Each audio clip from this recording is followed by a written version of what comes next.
town, and probably few of my associates worried less than I did. This Missouri music teacher applied 2 principles described in this book. She kept too busy to worry, and she counted her blessings. The same technique may be helpful to you.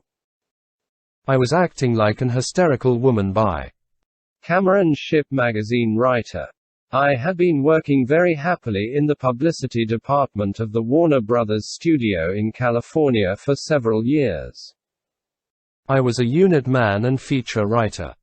I wrote stories for newspapers and magazines about Warner Brothers stars. Suddenly, I was promoted. I was made the assistant publicity director. As a matter of fact, there was a change of administrative policy, and I was given an impressive title. Administrative assistant. This gave me an enormous office with a private refrigerator, 2 secretaries, and complete charge of a staff of 75 writers, exploiters, and radio men. I was enormously impressed. I went straight out and bought a new suit. I tried to speak with dignity. I set up filing systems, made decisions with authority, and ate quick lunches. I was convinced that the whole public relations policy of Warner Brothers had descended upon my shoulders. I perceived that the lives, both private and public, of such renowned persons as Betty Davis, Olivia de Havilland, James Cagney, Edward G. Robinson, Errol Flynn, Humphrey Bogart, Anne Sheridan, Alexis Smith, and Alan Hale were entirely in my hands. In less than a month I became aware that I had stomach ulcers. Probably cancer. My chief war activity at that time was chairman of the War Activities Committee of the Screen Publicists Guild. I liked to do this work, liked to meet my friends at guild meetings. But these gatherings became matters of dread. After every meeting, I was violently ill. Often I had to stop my car on the way home, pulling myself together before I could drive on. There seemed to be so much to do, so little time in which to do it. It was all vital. And I was woefully inadequate. I am being perfectly truthful, this was the most painful illness of my entire life. There was always a tight fist in my vitals. I lost weight. I could not sleep. The pain was constant. So I went to see a renowned expert in internal medicine. An advertising man recommended him. He said this physician had many clients who were advertising men. This physician spoke only briefly, just enough for me to tell him where I hurt and what I did for a living. He seemed more interested in my job than in my ailments, but I was soon reassured. For 2 weeks, daily, he gave me every known test. I was probed, explored, X-rayed, and fluoroscoped. Finally, I was instructed to call on him and hear the verdict. "Mr. Shipp," he said, leaning back and offering me a cigarette, "we have been through these exhaustive tests. They were absolutely necessary, although I knew of course after my first quick examination that you did not have stomach ulcers. But I knew, because you are the kind of man you are and because you do the kind of work you do, that you would not believe me unless I showed you." "Let me show you." So he showed me the charts and the X-rays and explained them. He showed me I had no ulcers. "Now," said the doctor, "this costs you a good deal of money, but it is worth it to you. Here is the prescription. Don't worry." Now he stopped me as I started to expostulate. "Now, I realize that you can't follow the prescription immediately, so I'll give you a crutch. Here are some pills. They contain belladonna. Take as many as you like. When you use these up, come back and I'll give you more. They won't hurt you. But they will always relax you. But remember, you don't need them. All you have to do is quit worrying. If you do start worrying again, you'll have to come back here and I'll charge you a heavy fee again. How about it?" I wish I could report that the lesson took effect that day and that I quit worrying immediately. I didn't. I took the pills for several weeks, whenever I felt a worry coming on. They worked. I felt better at once. But I felt silly taking these pills. I am a big man physically. I am almost as tall as Abe Lincoln was and I weigh almost 200 pounds. Yet here I was taking little white pills to relax myself. I was acting like an hysterical woman. When my friends asked me why I was taking pills, I was ashamed to tell the truth. Gradually I began to laugh at myself. I said, "See here, Cameron Shipp, you are acting like a fool.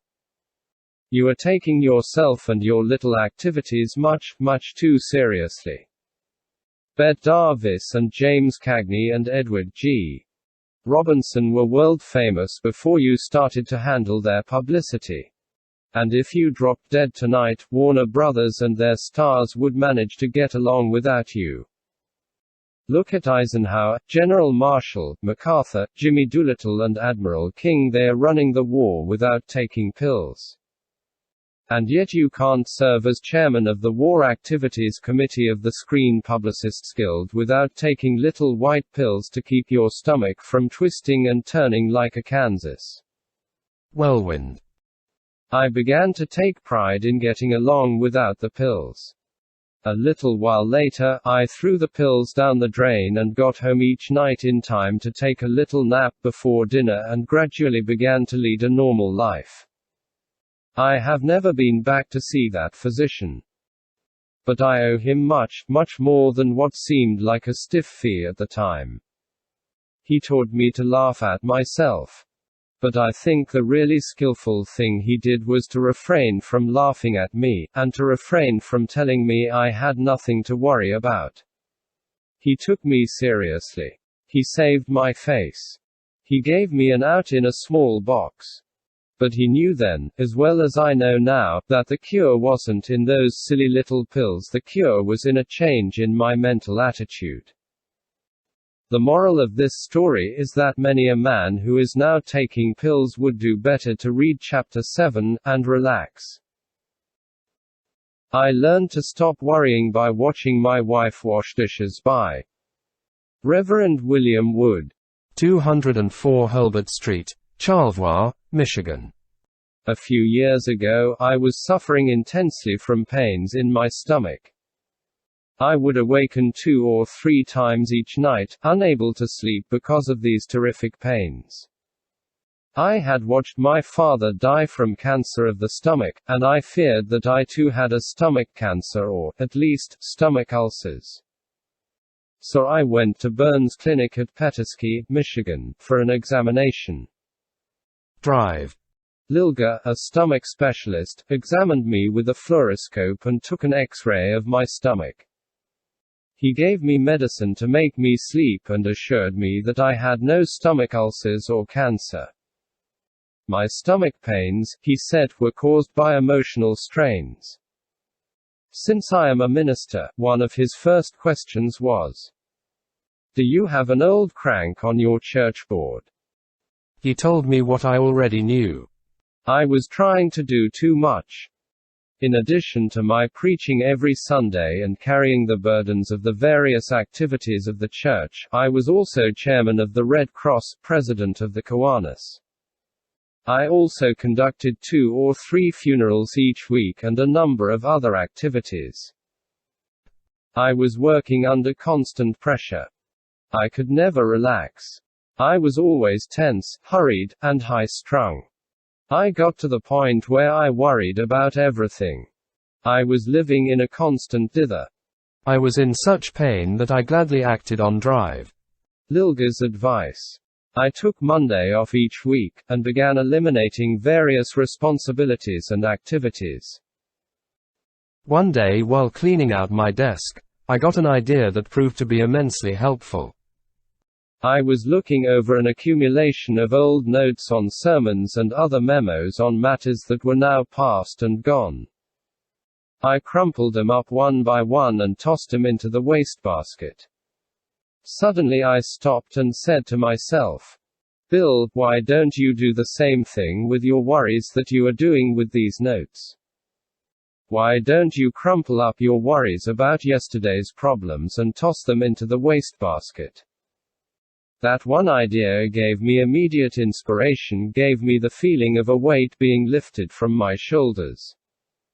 From that day to this, I have made it a rule to throw into the wastebasket all the problems that I can no longer do anything about. Then, one day while wiping the dishes as my wife washed them, I got another idea. My wife was singing as she washed the dishes, and I said to myself, Look, Bill, how happy your wife is. We have been married 18 years, and she has been washing dishes all the time. Suppose when we got married she had looked ahead and seen all the dishes she would have to wash during those 18 years that stretched ahead. That pile of dirty dishes would be bigger than a barn. The very thought of it would have appalled any woman. Then I said to myself, the reason my wife doesn't mind washing the dishes is because she washes only one day's dishes at a time. I saw what my trouble was. I was trying to wash today's dishes, yesterday's dishes, and dishes that weren't even dirty yet. I saw how foolishly I was acting. I was standing in the pulpit, Sunday mornings, telling other people how to live, yet I myself was leading a tense, worried, hurried existence. I felt ashamed of myself. Worries don't bother me anymore now. No more stomach pains. No more insomnia. I now crumple up yesterday's anxieties and toss them into the wastebasket, and I have ceased trying to wash tomorrow's dirty dishes today. Do you remember a statement quoted earlier in this book? The load of tomorrow, added to that of yesterday, carried today, makes the strongest falter. Why even try it? I found the answer. Keep busy.